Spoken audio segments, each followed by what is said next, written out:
byla, já nevím, jestli tam někdo je. Nevíte, jestli tam byl přístup, jako by nešlo začalo. Já vím, že tam byl podříklad. Nosiči věnců! Pozor!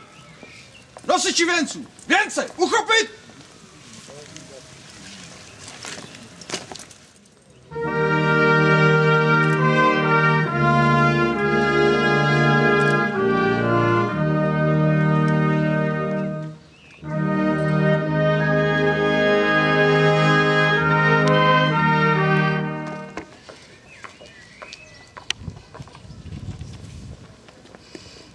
Dobré odpoledne, dámy a pánové.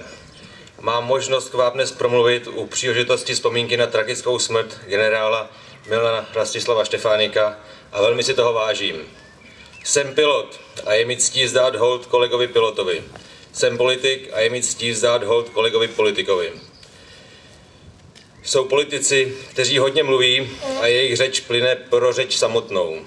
Jsou politici, kteří mluví a jejich slova mění dějiny.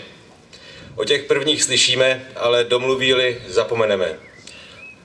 O těch druhých víme stále. Neboť jimi stvořená minulost ovlivňuje naši současnost a bude ovlivňovat i budoucnost. Generál Štefánik patřil k těm vzácným politikům, kteří jsou ve své aktivitě hnáni silným vnitřním přesvědčením. Jeho přesvědčením byla jeho vlast, Slovensko a jeho samostatnost. Toho propojilo s Tomášem Garrigue Masarykem a Edvardem Benešem ve společném úsilí o samostatnost obou našich národů.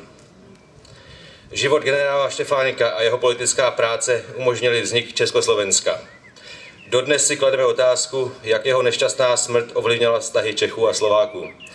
Dodnes se kolem ní vznáší otazníky. Naší jedinou možnou a správnou odpovědí je, že tu dnes jsme. Že jsme nezapomněli a že víme, co pro nás znamenal jeho život a jeho práce. Generál Štefánik byl astronom, pozoroval hvězdy. Ty hvězdy, které od nepaměti v lidstvu vzbuzovaly naději. Snad mu i dali sílu vidět do budoucna a nadšení pro samostatnost své země. Dnes můžeme říci, že jeho jasná hvězda svítí nad naší historií, že ji vidíme a jsme za ní vděční. Čest vám, pane generále.